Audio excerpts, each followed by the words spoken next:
The cameras were rolling, but Meghan Markle wasn't just acting.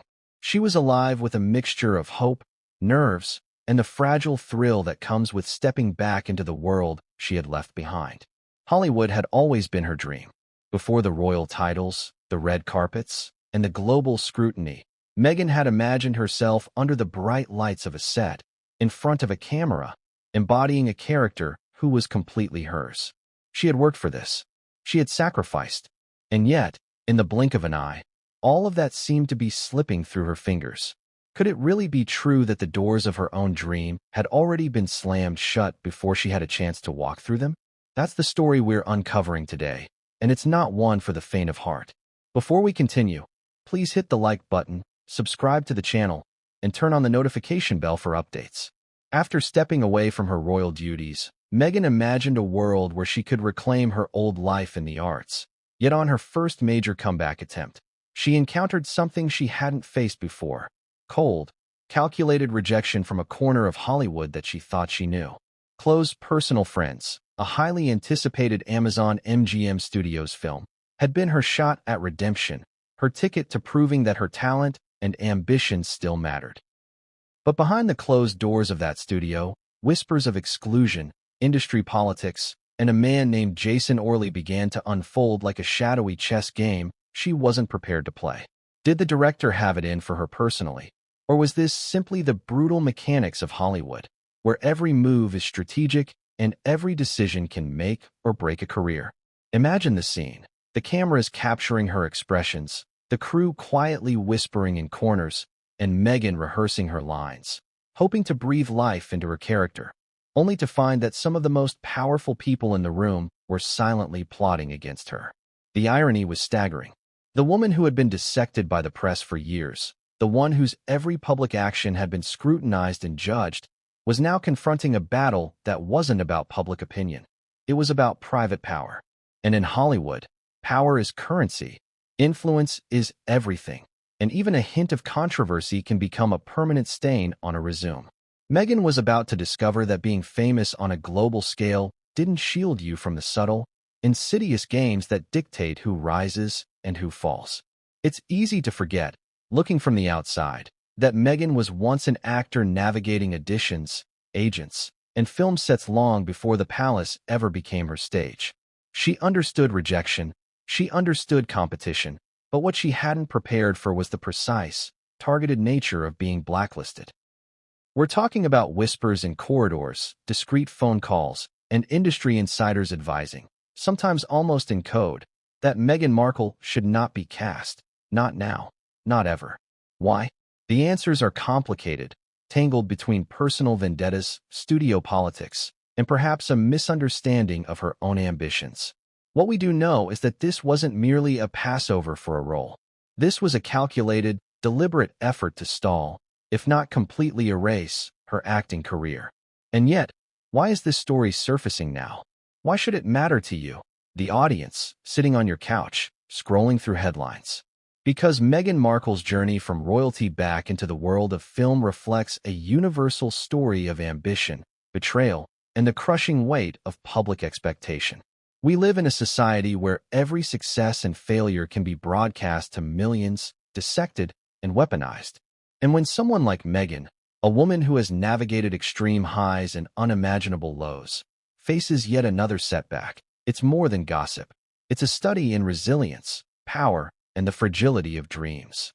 We're about to look behind the velvet ropes of Hollywood, into boardrooms, private text messages, and the hidden world where decisions are made that can determine a career in seconds. Picture her walking onto the set of Close Personal Friends. The lights are blinding, the camera's humming. Every step forward feels like validation. But behind the scenes, a storm is brewing. Director Jason Orley, known for his exacting standards and rumored for having grudges that span decades, had already set the course. Insiders say that Orley, for reasons still debated, took issue with Meghan's presence. Some suggest it was her fame.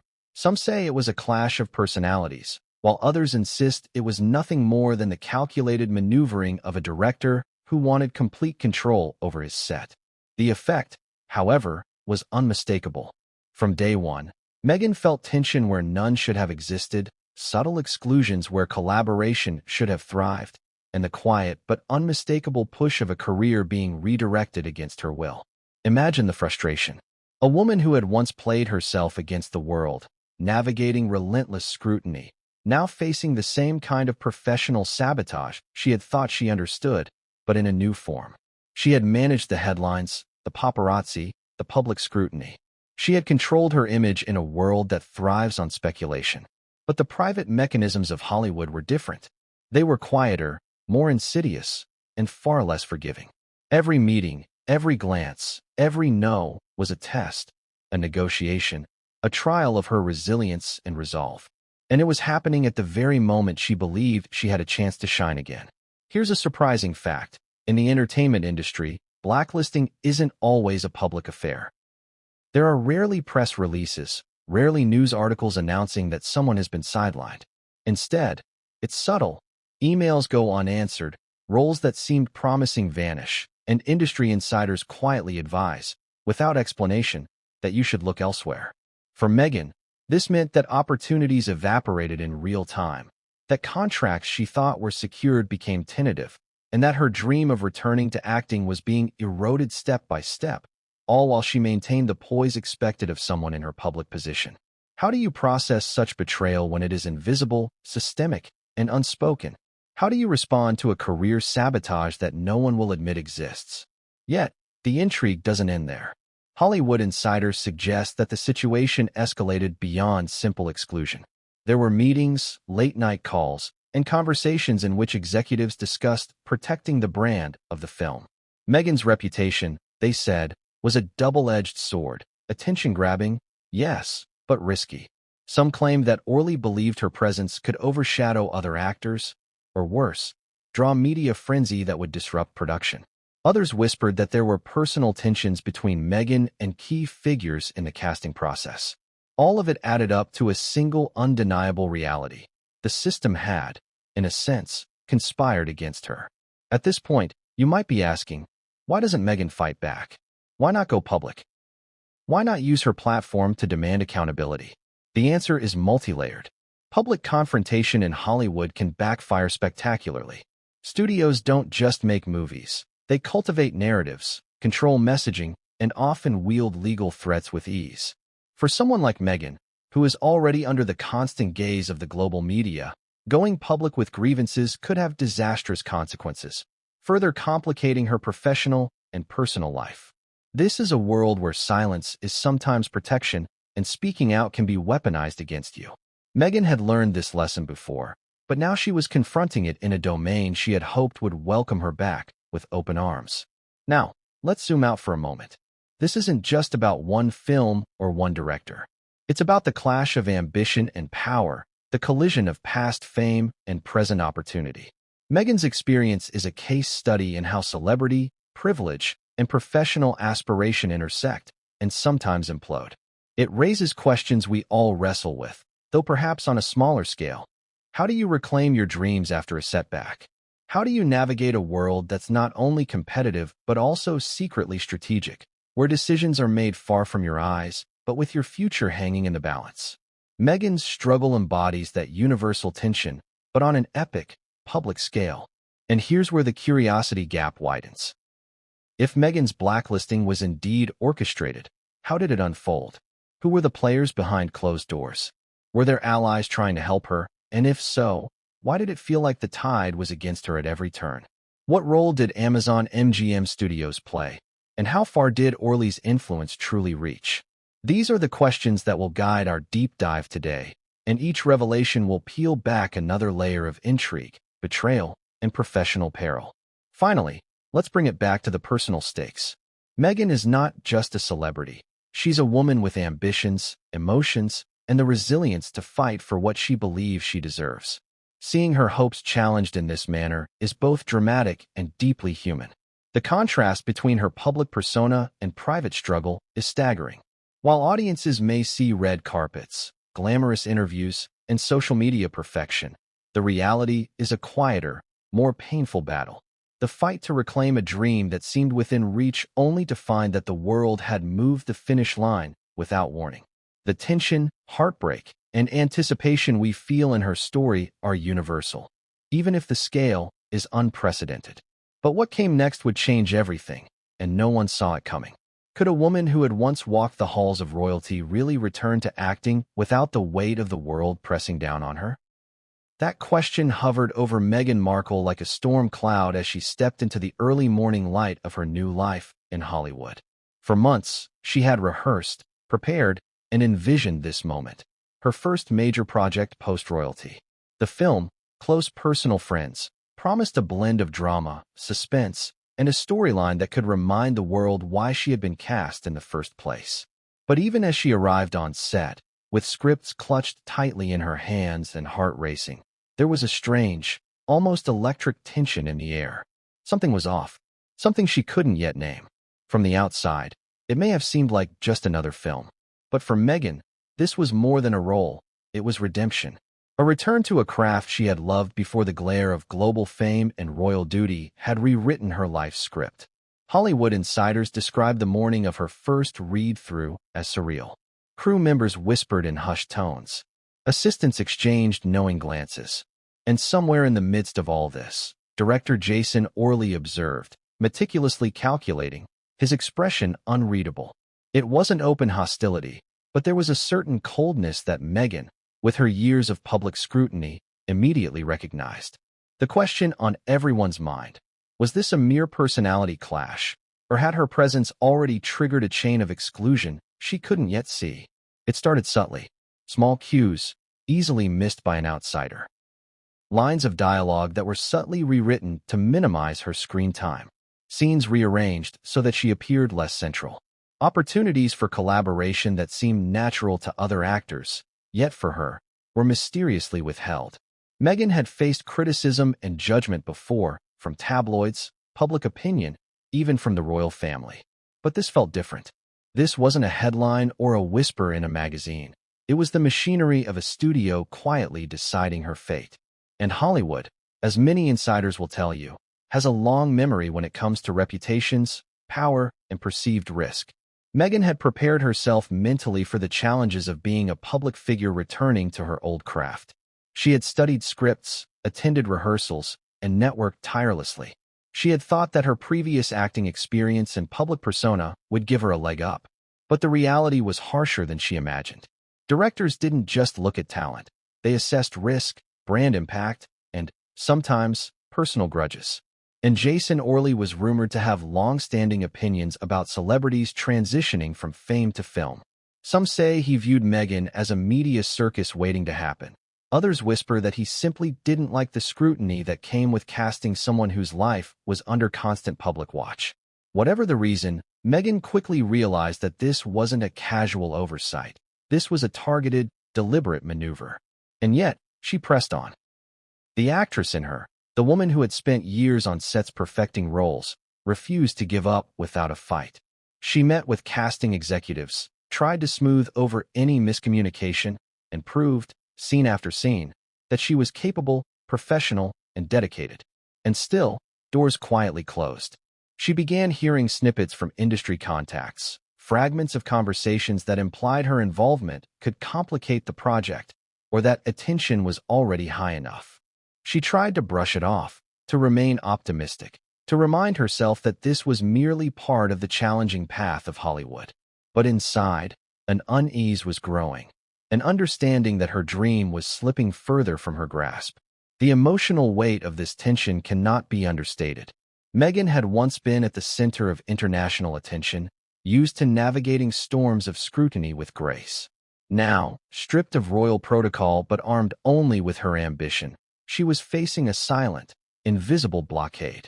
Unlike headlines or social media attacks, this form of opposition left her no room to counter publicly without risking her reputation further.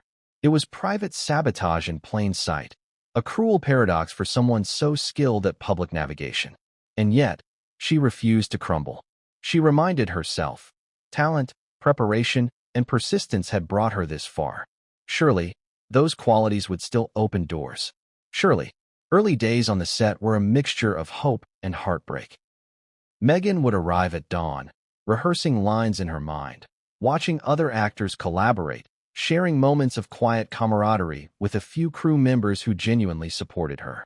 And then she would sense it, the subtle exclusion, the unreturned glances, the meetings she wasn't invited to. It was almost imperceptible, yet unmistakably deliberate. Her internal monologue, usually disciplined and composed, began to fracture. Am I imagining this? She would ask herself. Is this just nerves? Or is something deeper happening? Those questions, unanswered, gnawed at her throughout the day, leaving a residue of doubt and frustration. What made it worse was the contradictory signals. Some executives praised her work openly, complimented her professionalism, and encouraged her to continue. Others, however, seemed to deliberately undermine her, suggesting she take smaller roles or hinting that other actresses were better fits for upcoming projects.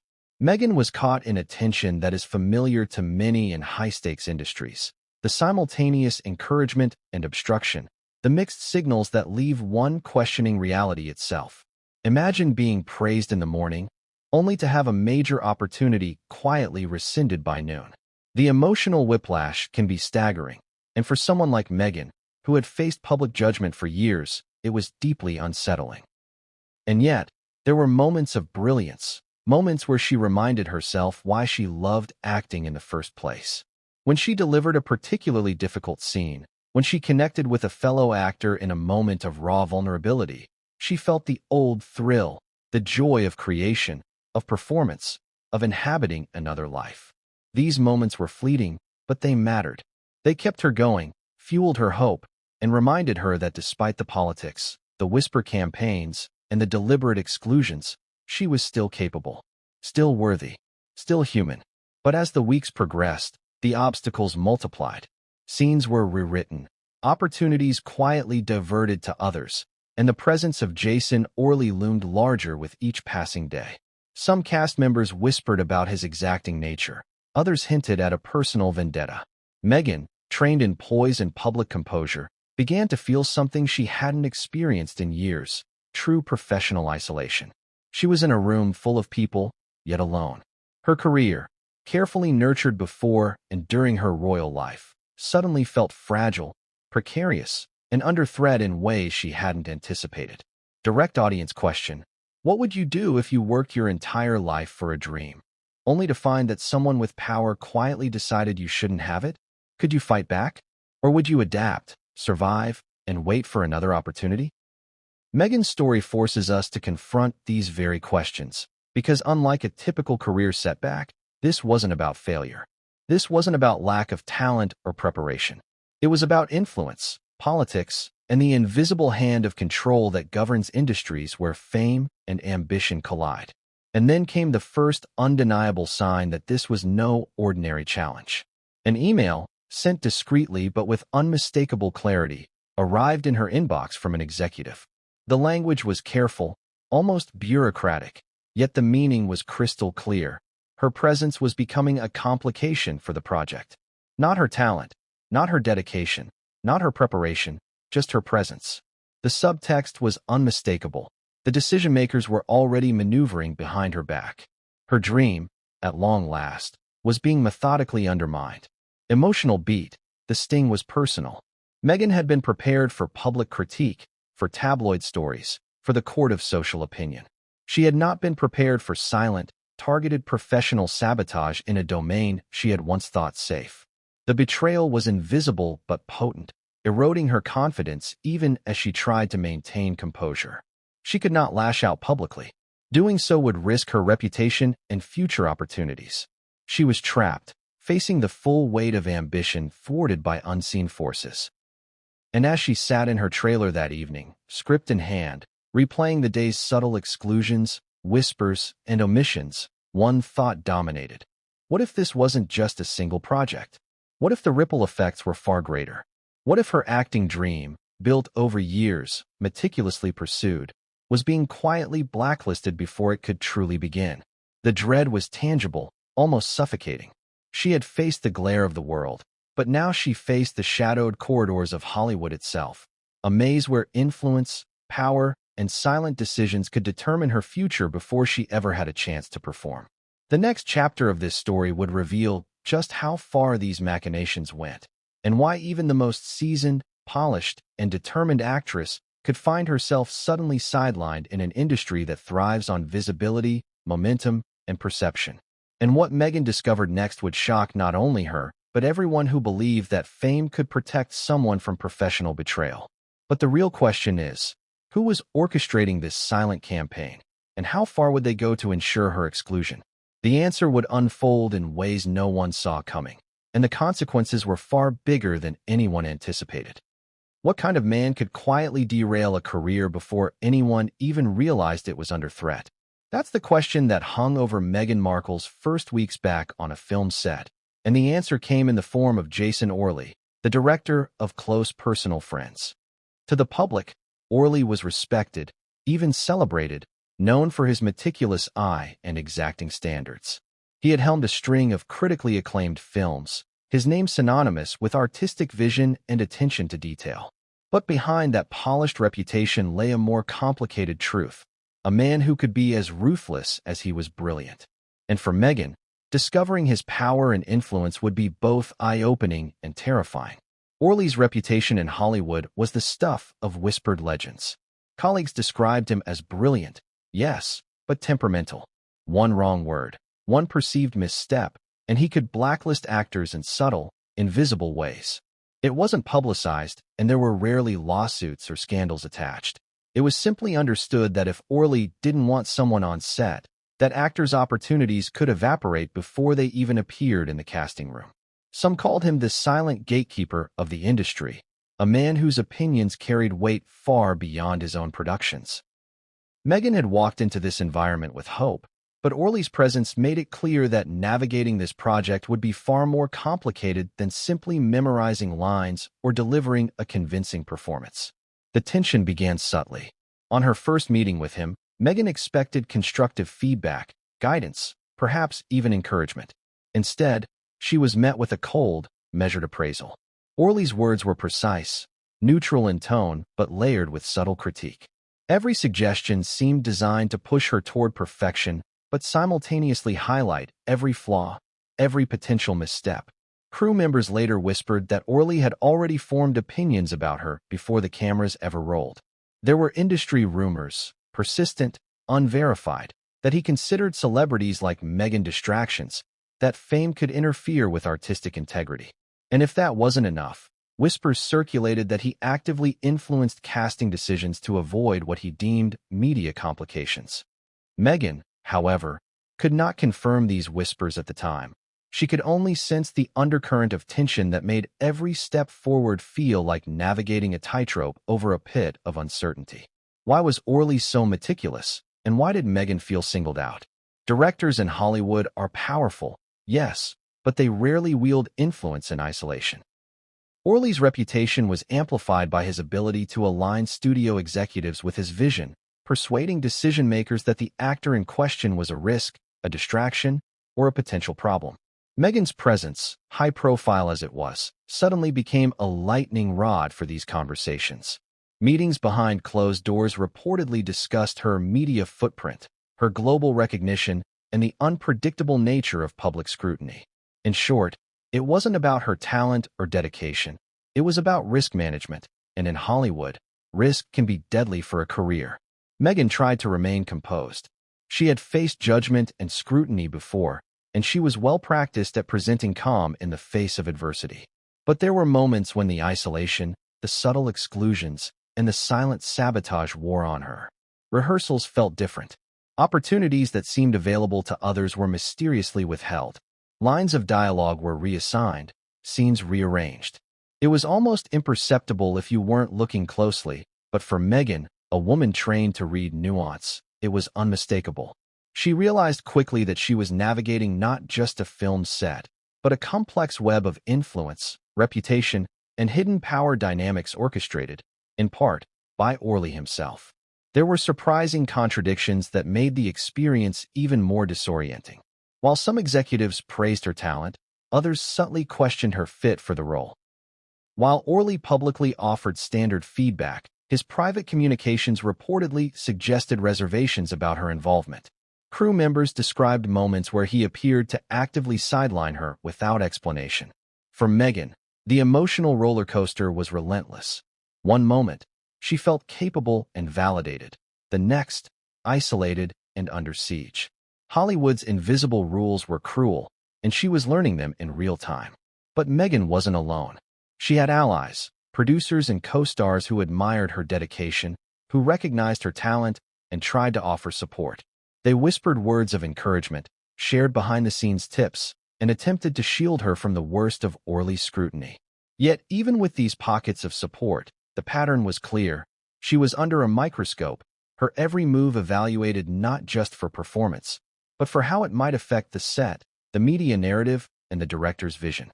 Every line delivered, every scene completed, was subject to judgment that extended far beyond the usual critiques actors face.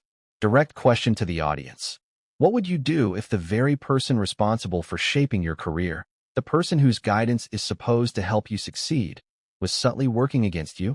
Could you maintain your composure, your confidence, your belief in your own abilities, knowing that invisible forces were actively constraining your path?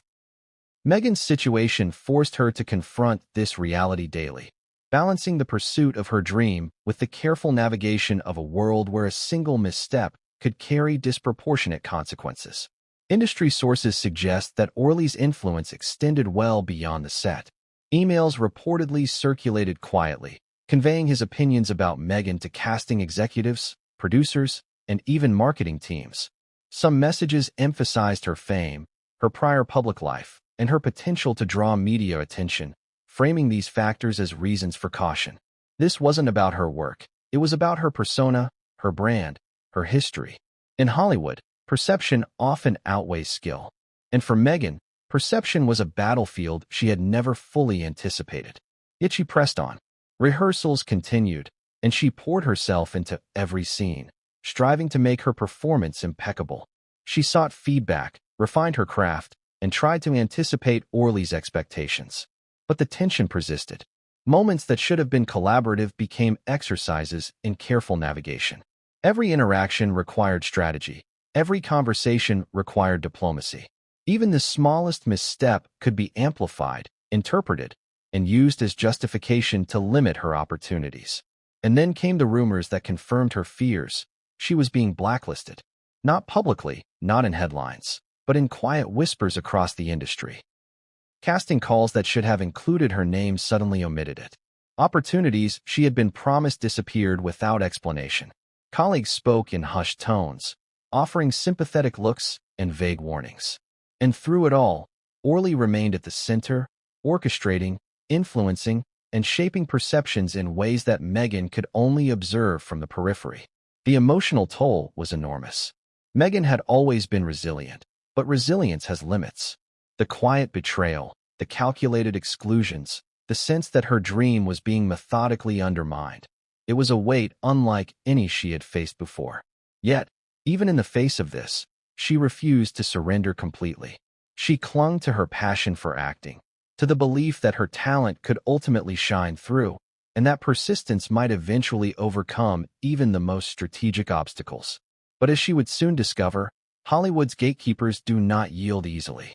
Orley's influence was far-reaching, and his ability to shape narratives, control opportunities, and quietly blackball actors meant that Meghan was up against more than just a single obstacle. She was confronting an entire system, one built on perception, control, and subtle power plays. The question became not just whether she could succeed, but whether she could even survive in a world where a single man's disapproval could dictate the trajectory of her career. And what came next would reveal just how deep the influence went, and why even allies could only offer so much protection. For Meghan, the realization was both terrifying and disheartening. In Hollywood, talent alone is rarely enough. Influence, perception, and strategic control often matter more than skill. And when someone like Jason Orley decides you're a risk, the ripple effects can follow you across every project, every opportunity, every audition.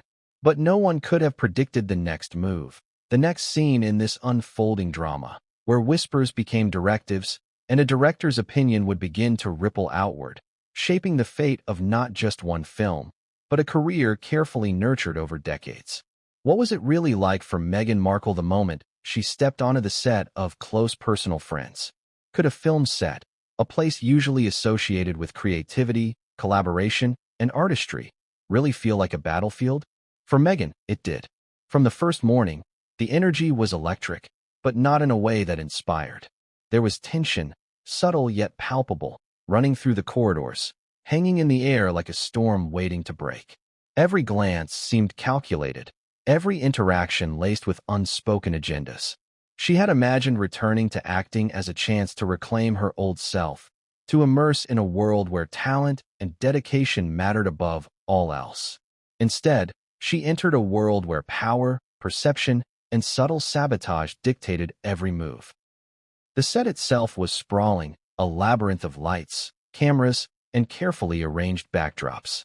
Crew members moved with precision, each role choreographed to ensure smooth production. Actors rehearsed lines, directors adjusted lighting, and makeup artists ensured every detail was flawless. On the surface, it was business as usual. But beneath the polished exterior, Meghan could sense undercurrents of tension she couldn't yet fully define. Whispers fluttered through corners, quick exchanges between assistants and coordinators, all just out of earshot, but impossible to ignore. It was as if everyone knew something she didn't, a secret, a rule, a hidden understanding that she wasn't yet privy to. And then there was Orley. He moved through the set like a conductor, orchestrating scenes, adjusting angles, directing energy. To an outsider, he seemed meticulous, professional, in control. But for Meghan, his presence carried a weight she hadn't anticipated. It wasn't overt hostility. It wasn't even obvious disapproval. It was subtler, more strategic. The way he positioned actors and scenes, the moments he lingered with notes to others while ignoring her input, the subtle cues in his body language, all hinted at an agenda she hadn't been told about. She realized quickly that this wasn't merely directing. It was signaling. And the signals were clear. She was not fully welcome. Rehearsals were the first tests. Meghan had arrived confident, armed with her lines, her preparation, and her experience. She expected guidance, constructive critique, perhaps even collaborative brainstorming. What she found instead were suggestions that highlighted her flaws, subtle but consistent. A line delivered perfectly could be met with a remark that implied it needed more, but without specific direction. A scene she thought would be central to her role was adjusted so that her presence became secondary. The contrast was jarring. She had been praised for professionalism and skill in countless environments before. Why was this different?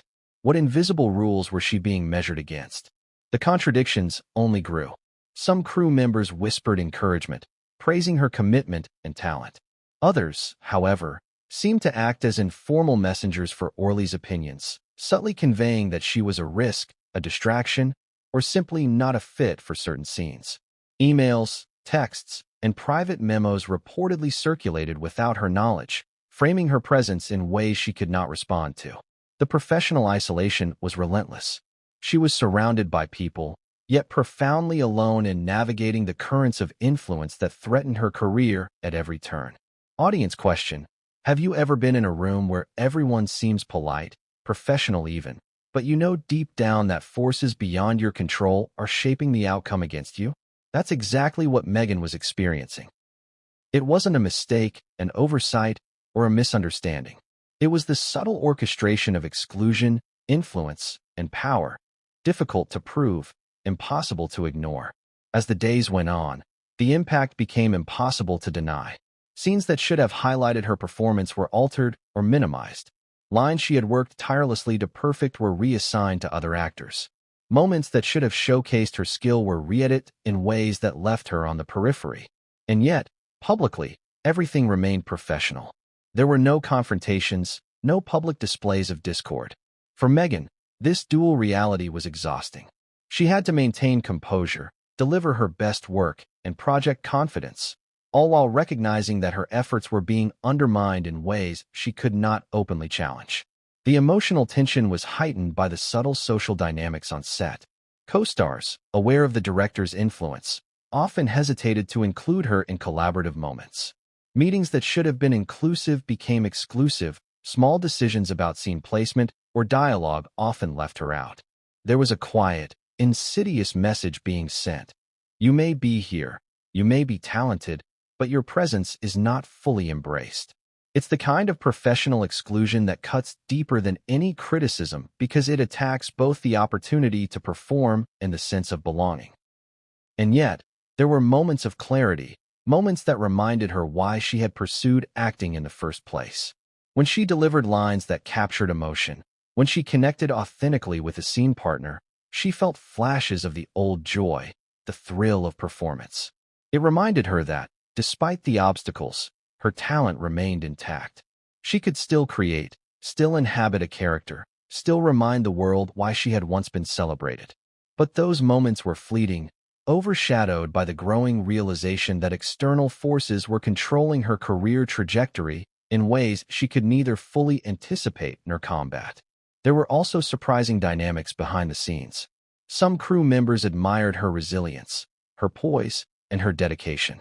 Others resented her presence, not because of skill, but because of the media attention, the global scrutiny she carried. A set, normally a neutral space for creativity, became a complex arena where perception, influence, and social politics dictated interactions. Meghan had faced public judgment, global scrutiny, and tabloid sensationalism. But this was new.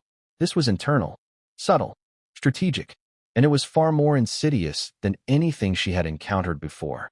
Direct question to the audience. What would you do if your dreams were systematically undermined, not by overt attacks, but by a quiet, persistent force that left you questioning everything? Would you push forward, or would you retreat, waiting for an opportunity that may never come? Meghan was faced with exactly this dilemma every single day. Her love for the craft pulled her forward, but the isolation and exclusion pushed her back. It was a constant battle between ambition and reality. And then came the first major setback. A scene she had been preparing for weeks, a scene central to her character's development, was reassigned without explanation. Another actor, one with less experience in the role, was suddenly the focal point. Scripts were rearranged, blocking changed, and her presence in the narrative was diminished. It was the first unmistakable sign that her career trajectory within this project was being deliberately redirected. Meghan realized then that her obstacles were not random. They were strategic, orchestrated, and deeply embedded in the way the set functioned. The emotional toll was significant. She felt a mix of anger, frustration, and disbelief. Hollywood, a world she had once navigated successfully, suddenly felt hostile. Every effort to collaborate, to shine, to contribute meaningfully, seemed to be met with obstruction. She was talented, prepared, and committed, but the rules of influence were stacked against her. It was a type of professional sabotage that cannot be easily confronted, for those orchestrating it were careful, subtle, and insulated by their power. Yet Meghan continued. She delivered lines with precision, engaged with co-stars, and navigated the set's politics with care. She was determined to prove her worth, to demonstrate that her presence added value to the project, that her talent could not be silenced by whispers or hidden agendas. Every successful scene, every positive response from supportive colleagues, became a small victory. But the overarching tension remained. The pattern of exclusion, the whispers, and the deliberate decisions that minimized her presence hinted at something larger, a force beyond a single project, beyond a single director, one that threatened her entire return to acting. And as the days turned into weeks, Meghan began to understand the full scope of what she was up against. This was no ordinary challenge. It was a carefully orchestrated series of moves, each designed to control perception, influence outcomes, and ultimately dictate her fate within Hollywood. She had been underestimated, misjudged, and, in many ways, miscast, not by talent or lack of skill, but by a system of power and control that few could see, and even fewer could confront. But the worst was yet to come. For Meghan, the realization that her dream might not just be stalled, but actively sabotaged, was both shocking and terrifying. And what she discovered in the next weeks would confirm that the obstacles were far larger, far more deliberate, and far more personal than anyone could have anticipated. The question now was, how far did this go? Who was orchestrating these moves? And how much of her career had already been quietly redirected before she even realized it? The answers would reveal not just the hidden dynamics of a film set, but the stark realities of power, influence, and ambition in Hollywood. And what came next would escalate the tension in ways Meghan could never have imagined, forcing her to confront not just her career, but her very place in a world that seemed determined to keep her at the margins. A single phone call, one discreet conversation behind closed doors. And just like that, Meghan Markle's acting ambitions began to crumble in ways she could scarcely imagine. It wasn't dramatic shouting matches, public firing, or tabloid headlines. No, it was subtler, quieter, and far more devastating. She had been blacklisted. Quietly, deliberately, and systematically, decisions were being made to exclude her from opportunities that had once seemed within reach. For someone whose life had always been under the spotlight, the insidious nature of this professional sabotage was uniquely painful. It was invisible to the outside world, yet overwhelmingly real to her. It started with small things. Roles she was rumored to be considered for vanished, callbacks never came, and projects she had been assured were in motion were suddenly reassigned. These weren't coincidences. Industry insiders say that the moment Jason Orley had deemed her too high risk, he quietly mobilized influence across executives and casting directors. Studio conversations reportedly included subtle but clear instructions. Don't cast Meghan. Keep her out of consideration. Avoid drawing media attention. The more subtle the exclusion, the more powerful its impact. And for Meghan, who had always relied on her skill and determination, the realization that she was being deliberately sidelined hit like a cold wave. Imagine the frustration. After months of preparation, after countless hours rehearsing lines, honing performances, and proving professionalism on set, doors were being slammed shut, not because of ability, not because of temperament, but because of perception and influence. Her career, carefully nurtured before and during her royal life, was being quietly redirected by forces beyond her control. And unlike a public scandal, this type of exclusion leaves no trail for the victim to fight against. There are no headlines, no official letters, just a series of decisions that slowly erode opportunity, confidence, and momentum. What made this more surreal was the contrast between her treatment and that of other actors. Colleagues with less experience, less preparation, or fewer accolades suddenly found themselves cast in roles she had hoped to claim. Scenes were rewritten to elevate them while minimizing her presence. And yet, in formal meetings, she was praised for her professionalism. The message was contradictory, confusing, and emotionally exhausting. You are talented, but you are not welcome. You are skilled, but you are inconvenient. You are capable, but you are not wanted. It's a paradox that few could survive without questioning their own ability, and Meghan, despite her years of poise and resilience, felt the sting deeply. Audiences may not understand the subtle power of a blacklist in Hollywood. Unlike overt rejection, blacklisting is strategic, quiet, and invisible. It can ripple across every project, casting opportunity, and networking connection, creating a barrier that is nearly impossible to overcome. Those orchestrating it operate under the radar, their influence quietly persuading others that an actor is high risk or problematic, often without a single fact-based justification. In Meghan's case, whispers from insiders suggested that Orley's influence alone was sufficient to make multiple studios hesitant. The lesson was brutal. Fame, talent, and professionalism matter less than alignment with the gatekeeper's preferences. Audience question: how would you react if your dream was taken from you not because you failed, but because someone else wielded influence over your opportunities? Could you remain composed? Could you keep fighting? Meghan had no choice but to navigate this delicate balance. She had to maintain professionalism while grappling with the knowledge that every audition, every set visit, every professional effort was being quietly monitored and potentially undermined. The personal toll was immediate. Sleepless nights, moments of anxiety, and constant second-guessing became routine. She wondered if she was missing some unspoken rule, some subtle behavior that could be corrected. She analyzed every interaction, every line delivery, and every email in search of mistakes that might explain the sudden reversal of fortune. But the more she scrutinized, the more obvious it became. This was not her fault. This was deliberate, strategic, and orchestrated beyond her influence. Surprising twists emerged as insiders leaked details. Some reports claimed Orley had personally advised casting executives and producers that Meghan's fame would overshadow the film's narrative, that her presence could complicate press strategies, and that her global recognition might distract audiences from the story itself. Other rumors suggested that he viewed her as a threat to the cohesion of the cast, as if celebrity status could somehow destabilize collaboration. Whether motivated by personal bias, professional calculation, or both, the result was the same. Doors that should have opened were firmly closed. Despite the mounting challenges, Meghan continued to show up, deliver performances, and maintain her professionalism. Each scene she completed was a testament to her dedication, a quiet defiance against the forces working to undermine her. Yet, the shadow of exclusion loomed over every interaction. It was as if she were walking a tightrope over a pit of invisible obstacles, each one strategically placed by a system that valued influence over merit. For someone so accustomed to navigating scrutiny, the psychological burden was immense. Direct question to the audience. Have you ever been in a situation where your efforts were deliberately ignored, your talents overlooked, and your opportunities stolen, not by chance, but by invisible influence? That was Meghan's daily reality. And it wasn't just about one role. It was about the trajectory of her entire acting career, a dream that had taken decades to nurture. The blacklist extended beyond immediate projects. Whispers of her exclusion spread through industry networks.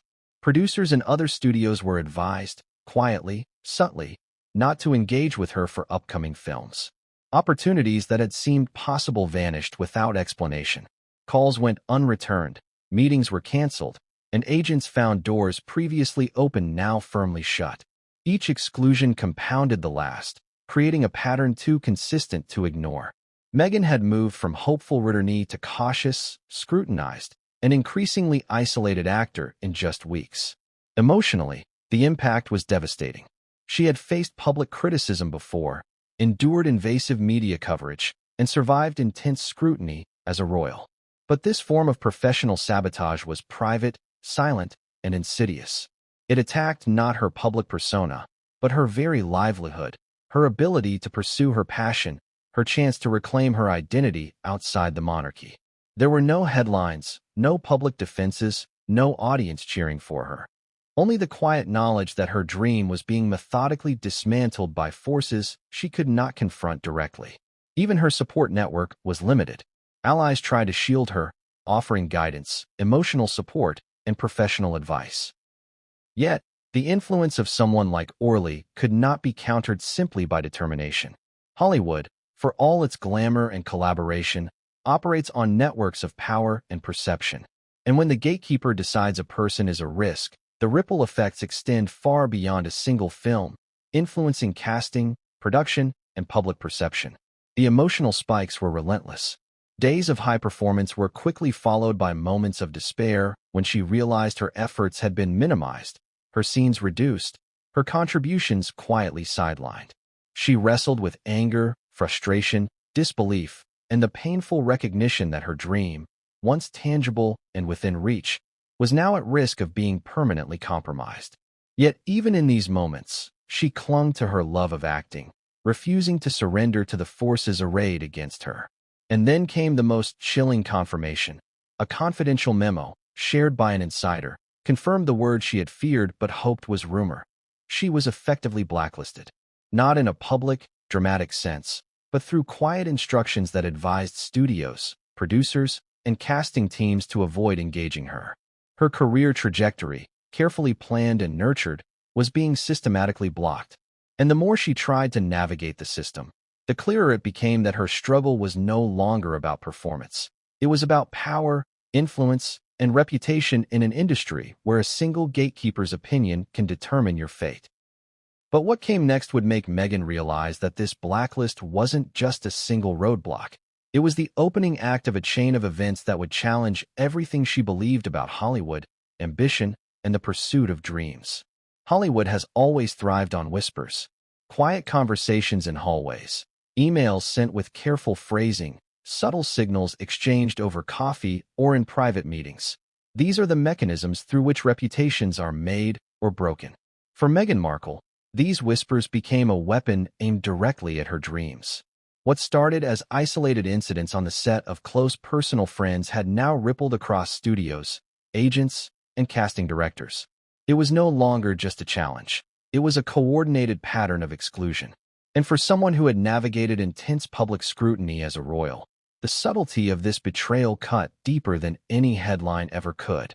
The first whispers came from colleagues who were trying to be discreet, offering advice in tones that suggested both sympathy and fear.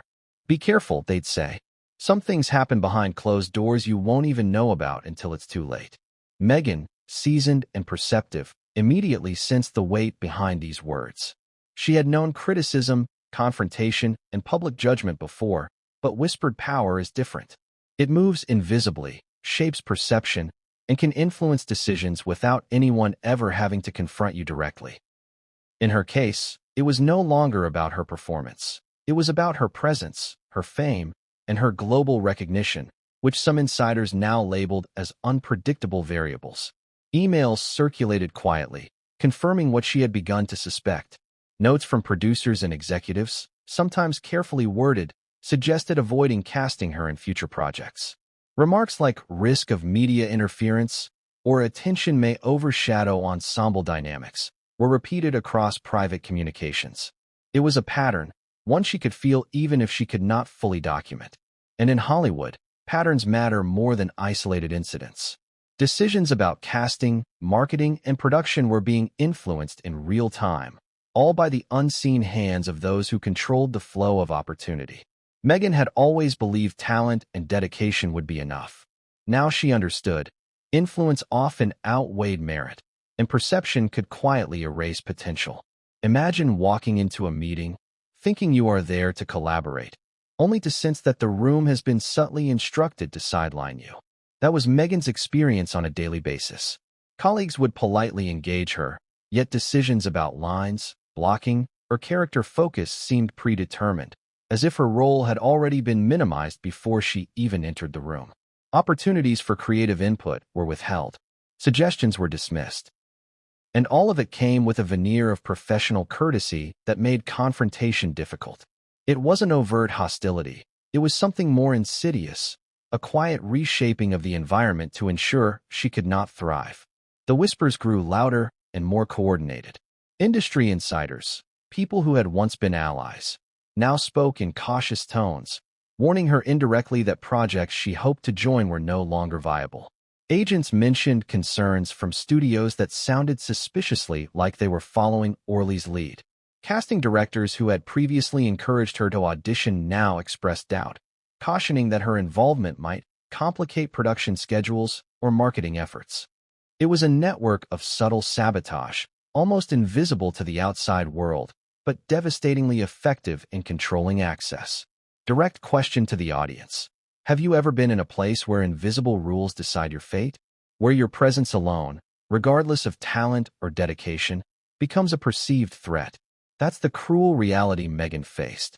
The very qualities that made her exceptional, the fame, the global attention, the draw she carried, were being weaponized against her. Her career was not failing because she lacked skill. It was being suppressed by systems of power operating quietly behind the scenes. The emotional toll was immense. Meghan had been trained to manage public scrutiny, to present a polished image no matter the criticism. But this was private, hidden, and systematic. She couldn't address it openly without risking further professional damage. She had to maintain composure, work tirelessly on her craft, and navigate the subtle power plays of those whose influence could dictate the trajectory of her career. It was exhausting, isolating, and deeply frustrating. And yet, she refused to surrender. Every day on set became a careful exercise in resilience, strategy, and determination. Some whispers hinted at deeper motivations. Rumors circulated that Orley viewed Meghan as a threat, not necessarily to his artistic vision, but to the perceived balance of the cast, the narrative focus of the film, and even the broader marketing strategy. There were suggestions that her fame could overshadow other actors, draw excessive media attention, or create complications that studios wanted to avoid. Others whispered of personal biases, past grievances, or simply the director's desire for complete control. Whatever the reason, the effect was clear. Meghan was being systematically excluded, and the exclusion was spreading beyond a single project. Humor and irony interjected occasionally, but even they were tinged with tension. Colleagues who tried to reassure her often used phrases like, "Hollywood's politics are weird, you'll get used to it," or "Don't take it personally, it happens to everyone." But Meghan knew it wasn't universal. She had observed the pattern carefully and recognized the precision behind it. Others were moving forward while she was being quietly sidelined. The contradictions, public praise versus private exclusion, professional compliments versus strategic sidelining, made the experience emotionally exhausting. Audience question: how far would you go to fight back when the system seems aligned against you? Could determination overcome a coordinated campaign of influence designed to erase your opportunities? Meghan faced this dilemma daily, balancing her love for acting with the cold reality of professional sabotage. Every successful scene she delivered was tempered by the knowledge that opportunities outside this film were already being constricted, influenced by decisions she could neither see nor control. Then came a turning point. Leaked internal communications confirmed her fears. Her name had been flagged in discussions about casting decisions, with recommendations to avoid assigning her to future projects. Some insiders suggested this was a direct result of Orley's influence, which extended beyond the immediate set to executives in other studios and production companies. Her career, once promising in Hollywood terms, had been quietly obstructed.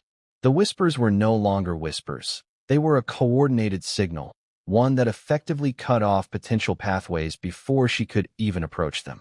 The betrayal was compounded by the subtlety of the system. Unlike overt rejection, which can be confronted and sometimes challenged, this type of exclusion is invisible, strategic, and insulated. Meghan's allies could provide support, but even their influence was limited against the combined weight of a director's reputation, studio alignment, and the silent reinforcement of industry perception. The professional landscape she had hoped to re-enter had become a labyrinth of barriers carefully constructed to contain her. The emotional intensity escalated further when she realized that this pattern of exclusion wasn't temporary or isolated. It was systematic and far-reaching. Projects beyond close personal friends were now being influenced. Opportunities previously available were quietly removed, and her professional reputation was being shaped in ways she could not fully control. Each exclusion, each whispered caution to decision-makers, created a ripple effect that threatened her entire return to acting. And yet, she persisted. Every day on set became a balancing act. Deliver your best performance, maintain professionalism, navigate political currents, and protect your reputation. The mental strain was relentless, yet the determination to prove herself never wavered. Meghan's story, filled with resilience, strategy, and emotional complexity, demonstrates the invisible power structures that govern industries and the personal cost of ambition when it collides with influence. But what Meghan didn't yet know was that the next twist would take this sabotage to an entirely new level, one that would leave her